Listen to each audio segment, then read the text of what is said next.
Вітаю! В етері спецвипуск програма «Відбудови та розвитку міст». І я, його ведуча Леся Вакулюк. І в цьому проєкті ми разом з експертами говоримо про відбудову України, про те, щоб ті, хто цього потребує, знали, які вони мають права і можливості щодо відбудови. І також ми хочемо покращити процес відновлення у різних куточках нашої країни. І сьогодні будемо говорити про Дніпропетровщину. Гостем нашої програми є начальник служби відновлення і розвитку інфраструктури Дніпропетровської області Олександр Коломійцев.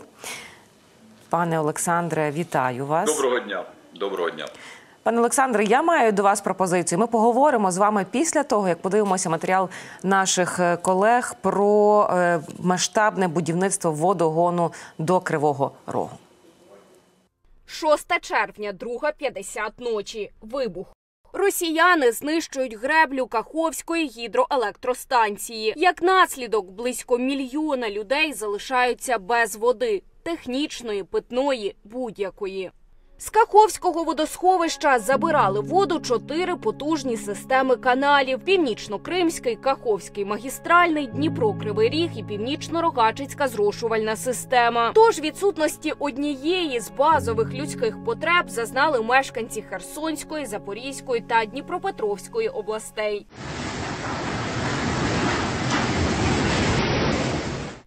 Уже 19 липня 2023 року розпочалося будівництво магістрального водогону, що зараз з'єднує річку Інгулець з Південним водосховищем, аби у людей знову з'явилася вода. Водогін, який єднає річку Інгулець з цим каналом. Цей канал з цього каналу вода постачалася з Каховського водосховища, піднімалася до Південного водосховища. І Південне водосховище вже як резервуар, з нього йде забір води.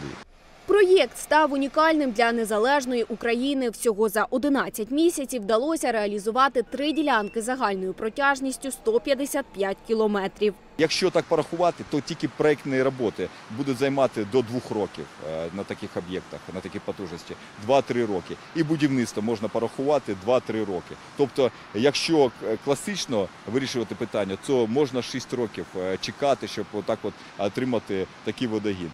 За 76 днів після підриву Каховської ГЕС була запущена перша нитка магістрального водогону. По ній потекли перші 100 тисяч кубічних метрів води. Нині ж працюють 3 з 4 ниток водогону. Зараз вже ми постачаємо воду більше 250 тисяч кубів, тобто до 300 тисяч, в залежності від того, який насос працює на яку потужність. Це перекриває питання щодо повного забезпечення водою міста Кривий Ріг, а також інших міст, які до цього отримували воду з водосховища. Насосна станція першого підйому – масштабний проєкт. Саме тут усе починається. Для її побудови влаштували тимчасовий відвід русла річки Інгулець, а потім повернули його назад. Було дуже тяжко працювати іменно на річці, тому що потрібно було оббити шпунтом весь периметр, щоб будувати саму насосну станцію. На даний момент вона знаходиться на мінус 12 метрів від русла річці, від дзеркала води. Тому ми будували, можна сказати, під землею. Що саме тяжко було, це була зима. Це був ноябрь-декабрь. І бетонні роботи приходилось обігрівати бетон. Роботи проводились під дощом, під снігом, в мороз. Такий водогін, як об'єкт критичної інфраструктури, максимально захищений. Водночас його підготували і до можливих блекаутів. Передбачено резервування, так, на випадок, якщо звісно, якщо блекаут, то врятують тільки, мабуть, генератора на самій насосні, на водозаборі, так. Там будуть встановлені 2 потужних генератори, які будуть прокачувати воду навіть за відсутності електроенергії в мережі. Вони будуть докачувати, але напор і потужність будуть менші, так? Але гарантовано вода буде. До кінця серпня запрацює 4-й насос на ділянці Інгулець-Південне водосховище, а відтак уся система почне працювати на повну проєктну потужність. Її будівництво коштувало понад 8 мільярдів гривень. Ми враховуємо, що це 3 великі потужні насосні станції, в яких по 4 насоси великих. Це 4 нитки трубопроводу по метру діаметру. Потім ще додатково облаштування самих каналів, тобто де місце, де прийом у нас води йде, і місце скиду. Тобто це дуже великий об'єм роботи був виконаний. Магістральний водогін став одним із найбільш амбітних проєктів такого масштабу. Загальна його вартість – майже 19 мільярдів гривень. Після завершення будівництва він пропускатиме 550 тисяч кубометрів води на добу. Завдяки цьому унікальному проєкту Агентства відновлення вода знову з'явилася у будинках в Кривому Розі, Нікополі, Марганці та Покрові. Отже, говоримо про відбудову водогону і про відбудову загалом Дніпропетровщини з начальником служби відновлення і розвитку інфраструктури Дніпропетровської області Олександром Коломійцевим. Пане Олександре, скажіть, будь ласка, скільки в результаті людей отримали доступ до води після того, як був збудований цей водогін? Ми спочатку, коли починали будувати цей водогін, порахували кількість мешканців, які вже отримували воду з Каховського водосховища. Це 1,5 мільйона мешканців Дніпропетровщини, а також Запоріжжя, Херсонщини. Тобто це дуже велика кількість. 1,5 мільйона людей. На зараз ми відновили постачання води до великих міст, які до цього забирали воду з Каховського водосховища. 21 століття, здавалось би, вже люди мають мати доступ до води, але, на жаль, через росіян і через те, що вони влаштували війну в нашій країні, маємо такі реалії. Як взагалі будувати водогін під час повномасштабного вторгнення, під час того, коли над країною літають ракети, шахеди і інші російські снаряди? Скажу таке, що навіть звіри під час спеки, вони не трогають один одного. Але, на жаль, у нас такі звіри на нас напали, що вони навіть при будівництві не давали можливість будувати. У нас тільки в напрямку Нікополя було знищено порядка 10 одиниць техніки, яка працювала на будівництві водогону. Люди працювали у засобах безпеки, тобто вони надівали на собі бронежилет, каску, сиділи у бомбосховищах для того, щоб у період між обстрілом вийти на водогін і почати працювати. На деяких ділянках працювали цілодобово, тому що у нас були дуже стислі терміни. Ми розуміли, що 1,5 мільйона людей знаходяться без води. Тому це давало додаткові стимули для того, щоб люди працювали навіть в таких жахливих умовах війни. Навіть якщо відкинути умови війни, я думаю, це все одно реалізація такого проєкту в короткий час. Це надзвичайно складно. Наскільки цей проєкт складний в реалізації? До цього, коли ми приступали до вивчення можливості будувати такий водогін, ми вивчали досвід, який є в Україні. Найближчий досвід був 90-ті років минулого століття.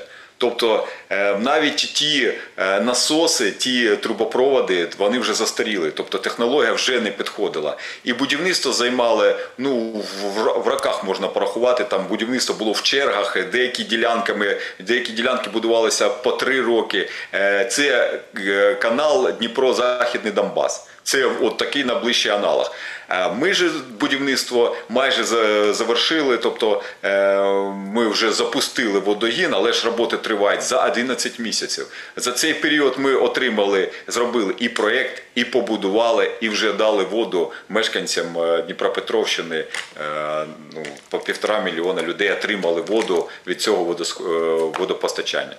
А досвід західних країн, він для нас може бути помічним? Чи то вони вже скоро будуть у нас навчатися і перебирати досвід? Ми просили допомоги від донорів, щоб вони надали нам у короткі терміни можливість отримати і трубу, і насоси. Тобто в такій кількості, от у нас декілька сотень метрів, у нас тільки на цьому водогоні сотень кілометрів у нас використовуються труби дуже великого діаметру, тобто від метра і до 600 міліметрів. Тобто це дуже такий великий діаметр. І коли ми вивчали наявність такої кількості труби на складах виробників, з'ясувалося, що в такої кількості ні у кого з виробників обладнання чи труби такого обладнання немає в такої кількості. Кожні казали, давайте заявку, ми вам виготовимо за рік, за два виготовимо цю трубу і будемо поставляти. Але ж нам потрібно було за термін 1 рік вложитись і отримати трубу, і насоси встановити, і зробити так, щоб водогін цей запрацював. Тому ми зверталися і до представників іноземних держав, щоб вони надали нам допомогу і пролобіювали наші закази, тобто закази наших підрядників, щоб вони прискорили виготовлення і скоротили черги на те, щоб постачати таку трубу в короткі терміни. Щодо досвіду, навіть приїжджали іноземні посли і дивилися на цей водогін і казали, що ви зробили неможливе, бо такий водогін можна було тільки запроектувати за 2-3 роки.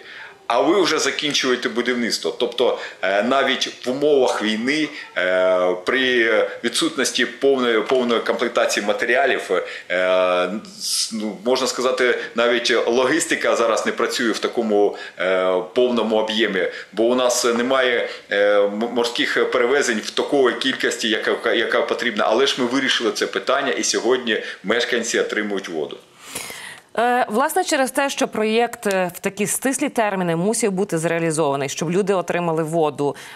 Поділіться своїм досвідом, як ви контролювали якість проєктної документації, як контролювали якість проведення робіт підрядниками? Ми залучили фахівців у цій галузі. І тому, опираючись на досвід, опираючись на те, що ми до цього робили дуже великі проекти в короткі терміни, головне – це логістика. Тобто кожний етап робіт треба поділити на окремі епізоди і працювати саме над вирішенням маленьких епізодів, того, щоб все склалося в єдиний глобальний такі проекти. І тому все вийшло. Тобто сказати якийсь унікальний рецепт, можна сказати, унікальність в тому, що кожна людина, яка працювала на водогоні, вона розуміла результат. Вона бачила тих людей, вони працювали саме в безпосередньої близькості від мешканців тих населених пунктів, які повинні отримати воду. Вони бачили, що коїться в цих містах. Води не вистачає, воду підвозять. І тому це стало і дійсно стимулом для тих людей працювати в такому режимі, в такому темпі над вирішенням такої, можна сказати, глобального завдання. Ви кажете, що роботи ще тривають. Коли вже будуть остаточно, як буде поставлена крапка, бо, як кажуть будівельники, коли вже буде квітка? Постанова Кабінету міністрів нам дозволила передати вже на роботу, передати цей водогін. Тобто на зараз він вже працює. У нас по одній ділянці залишилося запустити 4-й насос. І можна сказати, що в повному проєктній потужності проєкт запрацював. Але ж роботи ще тривають. Роботи якого плану? Це облаштування території, це питання по будівлям. Тобто вони не стосуються саме самого водогону. Водогон вже працює. І завдяки тому, що нам Кабінет міністрів дозволив працювати в такому режимі, тобто передати його вже на експлуатацію до того, як ми повністю його добудували, це дозволило сьогодні вже отримувати воду. І вже мешканці міст, які відчувають, що вода є, немає вже у нас такого гострого питання стосовно води. Пане Олександре, розкажіть ще, будь ласка, які зараз у вас є проекти в реалізації і чи є відновлення житлових будинків? Дніпропетровщина, саме служба з відновлення, не працює над відновленням житла, але ж ті проекти, які у нас є в роботі, скажімо, вони мають обмеження для того, щоб ми не озвучували той обсяг робіт, який є. Але ж служба працює саме над усуненням тих обстрілів, які були по Дніпропетровщині. Це енергетичний сектор, це водогін і це дороги. Бо дороги теж, ми не забуваємо, це наша логістична можливість. Сьогодні дороги, Дніпропетровщина стала центром, який єднає єднає, можна сказати, як транспортний хаб між лінією зіткнення та мирним життям. Тобто через Дніпропетровщину сьогодні рухається дуже велика кількість вантажів. Тому дороги – це теж в пріоритеті в нашій роботі. Скільки таких доріг треба відновити? Всього на балансі у нас більше 3000 кілометрів доріг державного рівня. Це територіальні магістралі, регіональні дороги, національні. І всі дороги ми зараз стараємось підтримувати в проїзному стані. В рамках того, що можливості фінансування, тобто у нас дуже велика кількість звертається мешканців щодо стану того чи іншої дороги, але ж треба мати порозуміння, що зараз у нас обмежене фінансування, тому ми приділяємо увагу саме центральним дорогам, це національним, регіональним дорогам, які єднають великі міста і області. Мости також відновлюєте? Яка кількість мостів? Мостів у нас велика кількість мостів, і на всіх мостах, які у нас всі мости зараз знаходяться в проїзному стані. На деяких у нас встановлені знаки щодо обмежень по вантажу, але ж всі мости у нас на державних дорогах знаходяться в проїзному стані. Ви сказали про відбудову об'єктів інфраструктури, які були пошкоджені внаслідок обстрілів російських. Скільки часу займе відновлення і які це масштаби? Що стосовно сроків, всі сроки у нас розраховуються проєктною документацією. Але ж навіть ті сроки, які у нас в проєктній документації, ми максимально прискорюємося і стараємося вкласти в дуже короткі терміни. Тому що навіть зараз питання енергетики, питання водогіну, питання дороги, всі, які питання стоять перед нами, вони всі важливі. І ми не відокремлюємо одно чи інше, не ставимо пріоритети над одним питанням, над іншим питанням. Тобто все, що стоїть завдання перед нами, стараємося виконувати в дуже стислі терміни. Пане Олександре, а ось, власне, відбудова цих об'єктів енергетичної інфраструктури. Ми розуміємо, що росіяни можуть і далі продовжити обстріли наших критичних об'єктів, бо вони ведуть таку гібридну війну. Чи є передбачено в цій відбудові ще якийсь додатковий захист, щоб не було таких самих руйнувань, як це було під час першої хвилі обстрілів? Якщо це можливо, я не буду приоткривати завісу, бо і вороги теж чують наші плани, але ж на тих об'єктах, що ми працюємо, це достатній рівень захисту і повністю перевірено проєктною документацією і розрахунками. Тобто ми не хочемо, щоб це відбулося, ці обстріли, але ж можна сказати, що наш захист працює. Це прекрасно. Деталі розкривати не будемо, щоб справді не підказувати нашим ворогам. Але, от, наприклад, чи є у вас співпраця з іншими регіонами, де ви ділитеся досвідом, що як зробити? Можливо, ви в когось перебираєте досвід, хтось до чогось краще додумався, або від вас хтось перебрав цей досвід?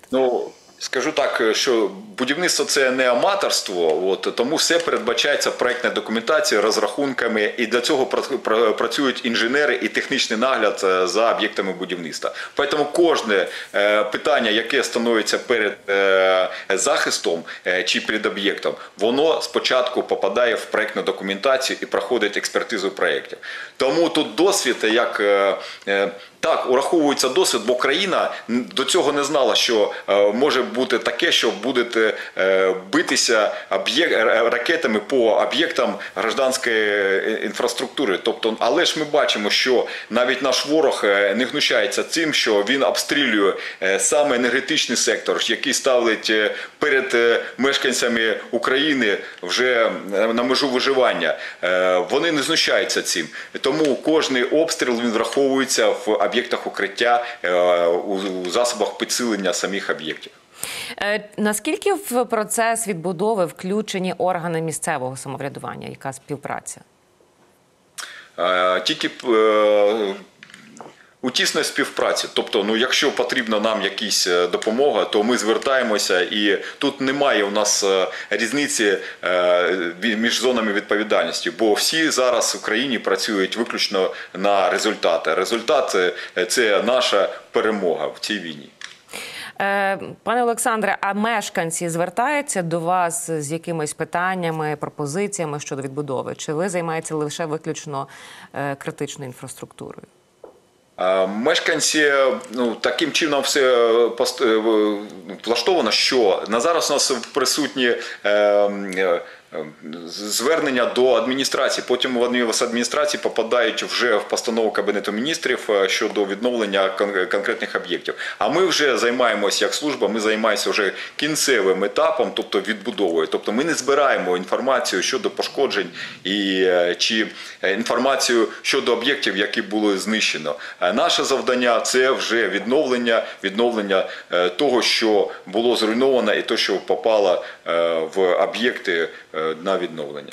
Цивільні будинки також у вашому відданні чи ні? Ні, ми виключно працюємо над завданням, яке ставить нам Кабінет міністрів, тобто що попадає в постанову Кабінету міністрів на відновлення. Я зрозуміла. Ми вже говорили з вами, ви розповідали про виклики, які є зараз перед людьми, які займаються відновленням країни. Це і логістика, яка трохи пошкоджена через те, що немає усіх шляхів, які працювали до того, як сталося повномасштабне вторгнення. Це і обстріли постійні, це і відсутність електроенергії. Які ще виклики, з якими викликами стикаються будівельники і люди, які займаються відновленням, відбудовою? Зараз стосовно, наприклад, доріг. Ми навіть в цьому сезоні ввели обмеження щодо вантажів. Дуже багата кількість вантажівок рухається по державним дорогам зі значним перегрузом.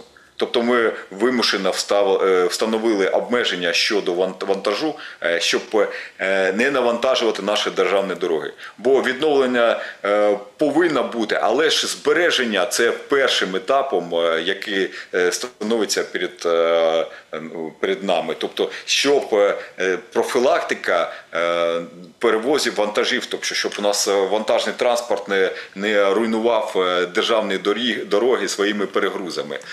Ще яке додаткове можна сказати, як вся країна, тобто ми відчуваємо і нестачу фінансів по нашій галузі. Ми розуміємо, що зараз в країні не так багато коштів, але ж працюємо в межах того фінансування, яке на зараз у нас є. Пане Олександре, дякую вам, що знайшли час з нами поспілкуватися. Олександр Коломійцев, начальник служби відновлення та розвитку інфраструктури Дніпропетровської області, був із нами, дорогі друзі. Ви дивилися спецвипуск програми відбудови та розвитку міст. Ми з вами побачимося наступної суботи о 18:30. Дякую, що були з нами.